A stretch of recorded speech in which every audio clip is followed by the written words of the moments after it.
Inside Goulburn's execution process, what happens to death row inmates? Before anyone explains what this place is, it already tells you. Not through noise or violence, but through stillness. Through how nothing here seems in a hurry, yet nothing ever rests. Goulburn Prison was never designed to feel temporary. Even before sentences were finalized, the architecture assumed duration, thickness, weight, endurance. For men sentenced to death, arrival was not marked by ceremony. No announcement, no finality, just paperwork, keys, and a door that closed with practiced neutrality. What separated death row from the rest of the prison was not distance, it was time. Time behaved differently here. Minutes stretched. Weeks folded in on themselves. Years lost shape. B-roll, a calendar page on a wall, edges curled, dates crossed out unevenly. The men learned quickly that asking when was discouraged. Not forbidden, but pointless. The system did not operate on dates the way people did. Instead, it trained patience through uncertainty. Routine was not about order. It was about containment. Wake-ups happened without urgency. Meals arrived without conversation. Movement occurred only when scheduled and never explained. Over time, the men adjusted not because they accepted it, but because resistance required energy they no longer had. B-roll, a guard's boots pause outside a cell door. The camera does not follow him. The body adapts first. Then the mind follows, reluctantly. Sleep becomes shallow. Thoughts loop. Memories lose detail, but fear remains precise. The execution process did not begin with the final day. It began here, by narrowing life until anticipation had nowhere to go. Isolation was officially described as security. Unofficially, it became education. Men learned which guards spoke less, which ones avoided eye contact, which silence meant indifference, and which meant something closer to pity. There was an informal hierarchy, even among those awaiting death, not built on strength, but on endurance. B-roll, hands gripping the edge of a metal bench. Knuckles still. Those who asked fewer questions lasted longer psychologically.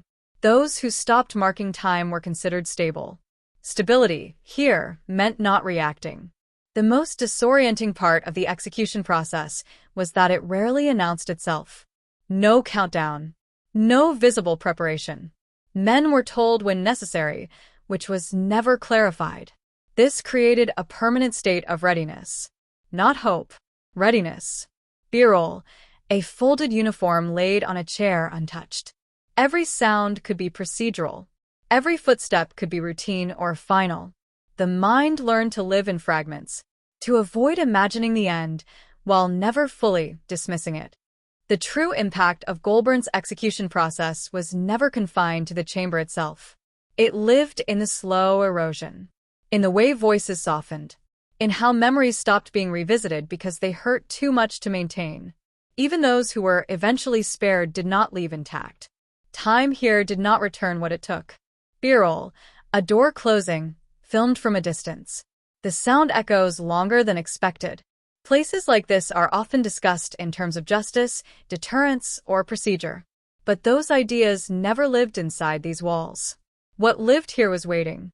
And waiting changes people in ways that cannot be reversed or fully observed.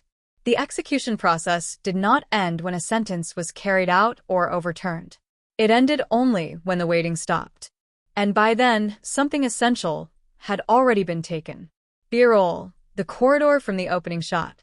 Identical. Unchanged. Narration, soft, reflective. Some damage leaves no visible mark. It simply alters what remains. Contact with the outside world was permitted, but carefully thinned. Letters arrived late. Replies left later. Phone calls were short enough to prevent momentum. Over time, communication stopped being a bridge. It became a reminder of distance. Men learned to edit themselves, not to protect loved ones, but to conserve strength. B-roll, a man rereads the same paragraph, then folds the letter back into the envelope. Words like future and soon were quietly removed from conversations. They created expectations the environment could not support. What remained were updates without meaning, facts without context, affection expressed cautiously, like something fragile that might break under pressure. When calendars failed, the body took over. Sleep cycles fractured. Appetites narrowed. Aches appeared without injury. Men measured time by physical change, by weight lost or gained, by how often they woke before the lights came on. B-roll. A man stretches slowly in his cell, joints stiff, movement deliberate. The body remembered what the mind tried to forget, that this was not temporary, that endurance had limits, even if they were never acknowledged. Occasionally, someone vanished from the row. No announcement followed. No explanation circulated. The absence spoke loudly enough. Men learned not to ask where someone had gone. Asking required imagining outcomes. And imagination was dangerous here. B-roll. A man pauses while walking, briefly glancing at the empty cell before looking away. Each disappearance subtly reconfigured the atmosphere. Silence grew heavier. The waiting more personal. It became harder to pretend the system was abstract. It had faces. And they were leaving one by one. Preparation, when it happened, was deliberately unremarkable. There were no dramatic gestures. No visible rituals. Just adjustments. Scheduling changes. A quiet tightening of procedure. B-roll. A door checked twice. A clipboard marked, then closed. This was intentional. Drama invites resistance. Routine dissolves it. The execution process relied on normalcy, on making the extraordinary feel administrative. Final conversations rarely sounded final. Men spoke about weather, about food, about things that required no continuation. There was an unspoken agreement not to name what was approaching. B-roll. A hand rests against the glass. The other side remains out of frame. Naming it would have given it shape, and shape would have demanded response. Silence was safer. When the day arrived, it did not announce itself as significant. There was no change in lighting, no shift in tone. The prison functioned as it always had. B-roll. A corridor door opens. We do not see who enters or exits. That was the final lesson, that endings do not always feel like endings. Sometimes they feel like procedure completed. Afterward, the space adjusted quickly. A cell was cleaned, a schedule updated, a vacancy absorbed into the system. What lingered was not visible. B-roll. A guard pauses briefly, then continues walking. For those who remained, the waiting resumed, altered, but uninterrupted. They had witnessed the conclusion of someone else's uncertainty, and the continuation of their own.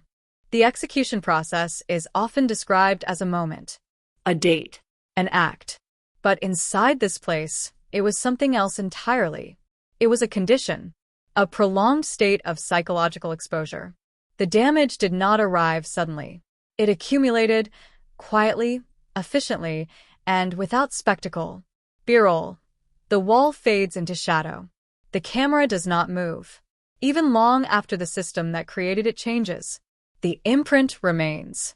Not in records, not in architecture, but in the way people learn to wait, and in what waiting permanently removed from them.